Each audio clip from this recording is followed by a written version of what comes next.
On va parler du paludisme, également appelé malaria. La maladie fait près de 500 000 morts par an, principalement en Afrique. La situation est d'autant plus préoccupante que depuis plusieurs années, les parasites développent des résistances aux molécules antipaludiques et les moustiques craignent de moins en moins les insecticides. Aujourd'hui, aucun vaccin n'est disponible et pourtant, on sait depuis très longtemps qu'une plante soigne efficacement la maladie. Cette plante, venue de Chine, qui s'appelle l'artémisia, est pourtant déconseillée par l'OMS et interdite dans un certain nombre de pays. Mais que cache cette interdiction? Peut-être les intérêts financiers des laboratoires pharmaceutiques qui ont fait de la malaria un business. En Afrique, justement, des chercheurs mènent des études de terrain pour prouver que l'artémisia est efficace et sans danger.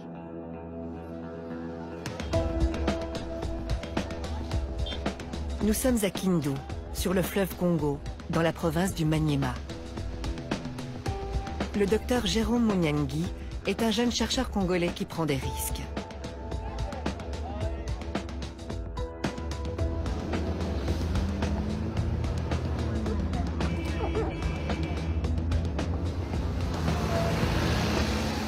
Après 3 heures de piste, le docteur Munyangi est accueilli comme l'enfant prodige dans son village natal.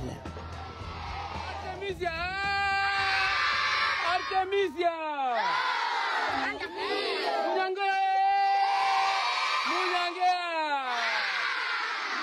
Les écoliers font la fête à l'homme qui les débarrassera peut-être de la malaria.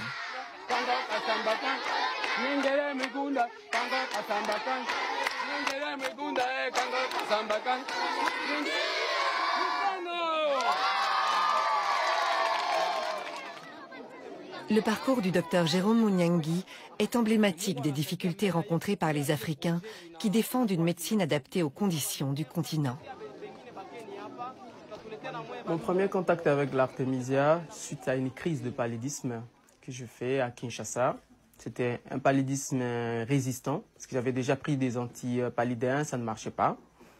Et un ami qui travaille déjà avec l'artémisia m'a proposé la plante comme traitement. Je lui ai dit, bon, je n'aime pas les charlatans avec les plantes, qui traitent avec des plantes. Il a insisté beaucoup. Et le 3e jour, je me sentais déjà très bien. Il n'y avait plus de maux de tête, il n'y avait plus de fièvre, ainsi de suite. Et à la fin du traitement, le 7e jour, je suis parti refaire les examens des laboratoires. Tout était vraiment très bien. Je n'avais plus de plasmodium.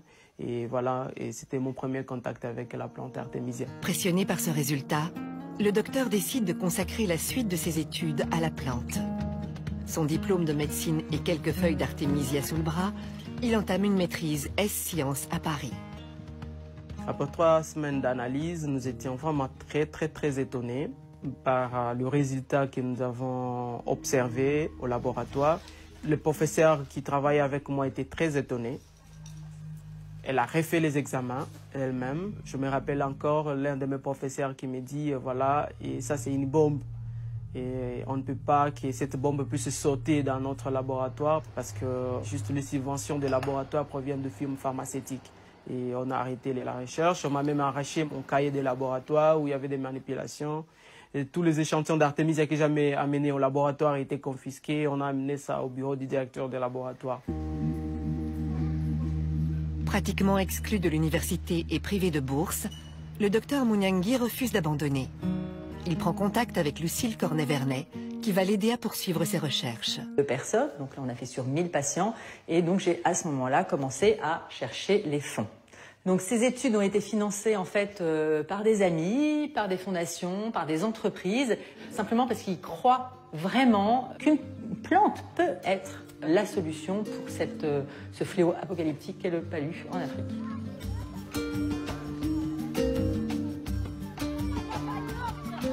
Une fois le financement acquis, le docteur débute l'étude au Maniema.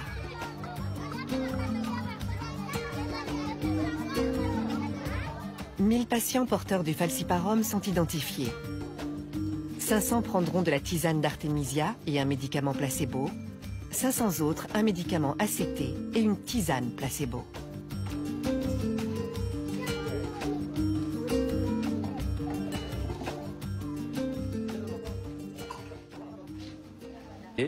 Et la tisane, les deux avaient un bon résultat clinique.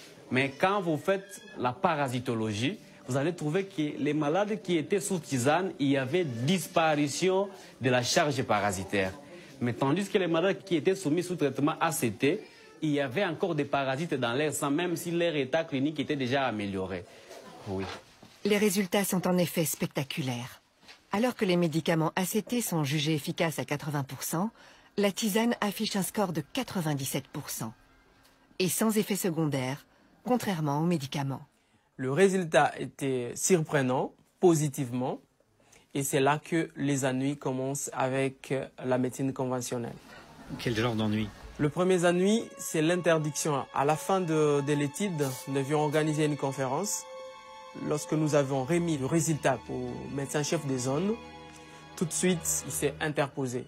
Il a dit « J'interdis, cette conférence n'aura pas lieu et je préfère que Jérôme puisse se taire et pas communiquer ses résultats à la population. » Ils ont vu que la tisane avait un meilleur résultat que les ACT et on nous a fait montrer que les différentes firmes pharmaceutiques risquent de couper leur appui. Et on a trouvé qu'il y avait orgueil, on m'a démis de mes fonctions. À votre avis, d'où viennent ces ennuis? À mon avis, les ennuis viennent de firmes pharmaceutiques. Qu'est-ce qui vous permet de dire ça? Après les publications des résultats, on a dit aux patients que voilà, la tisane était efficace et eux-mêmes l'ont observé. Et là, les patients n'achètent plus les ACT en fait. Nous devenons de plus en plus gênants. J'étais interpellé par un grand dépôt pharmaceutique à Kindu qui m'a dit mais nous avons les ACT, on n'arrive plus à les vendre vraiment à cause de votre étude. Et là, monsieur, vous êtes en train de piétiner sur nos business. Lorsque les médecins congolais parlent des firmes pharmaceutiques, ils ne font pas référence aux multinationales cotées en bourse. Les pressions s'exercent au niveau provincial. Ce n'est pas Big Pharma qui est à la manœuvre, mais les dépôts pharmaceutiques locaux.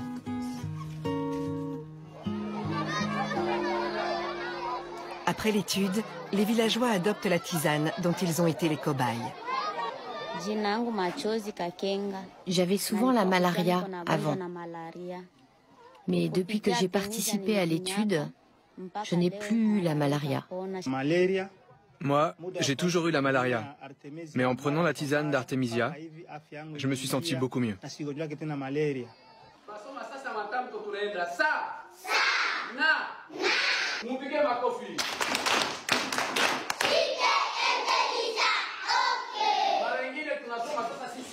En 2016, à l'école du village, une autre expérience a été menée pendant 6 mois. Les enfants boivent la tisane d'Artemisia 2 fois par semaine, à titre préventif. Aucun écolier n'a attrapé la malaria durant cette période. Pour qu'elle soit validée, il faudrait étendre la recherche à des milliers d'écoliers.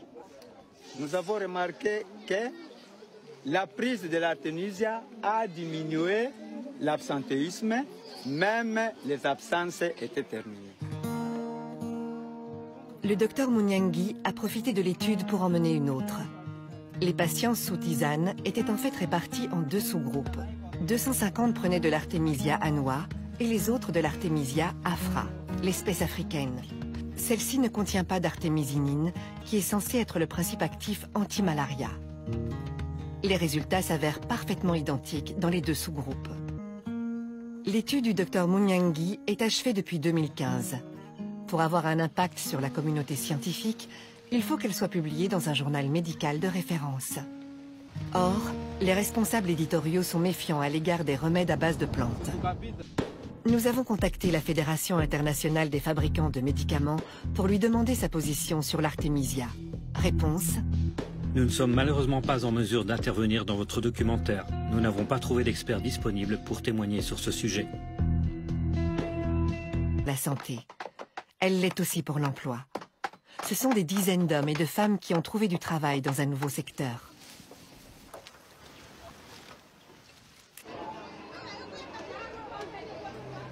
Ce qui fait le succès de l'Artemisia, c'est aussi son prix. Environ 5 fois moins cher que les médicaments recommandés. On en trouve déjà sur certains marchés. Avant, on achetait des médicaments de la pharmacie. Ça coûtait très cher. Ça... Et puis quand tu avais le palais, quand tu buvais ça, ça ne te guérissait pas tellement là. Mais avec la venue de la tisane c'est moins cher et puis ça guérit vite. Je vous dirai tout de suite que moi-même, j'utilise cette plante en famille, depuis des années déjà. Ça, c'est du point de vue personnel. Je les conseille à des collègues, des scientifiques qui l'utilisent. Le professeur Diallo étudie l'artémisia depuis une dizaine d'années dans son laboratoire de bactériologie-virologie à l'université de Dakar. Depuis un certain moment, nous travaillons pour voir l'activité de l'Artemisia afra et nous pensons que c'est une piste qui est assez prometteuse. L'Afrique a besoin des insoumis, les insoumis de la recherche. Ce qui me passionne dans tout ça, c'est de ne pas voir mes frères africains décédés de pathologies qui peuvent trouver des solutions, que d'attendre toujours que les médicaments soient fabriqués en Europe et que les médicaments viennent de l'Inde. Nous pouvons nous-mêmes, ici sur place, trouver des solutions, guérir nos frères avec des plantes qui peuvent être cultivées sur place. Si la tisane d'artémisia s'avère être l'ultime remède contre la malaria, on se demandera sans doute pourquoi tout ce temps perdu, toutes ces victimes, tout ce business.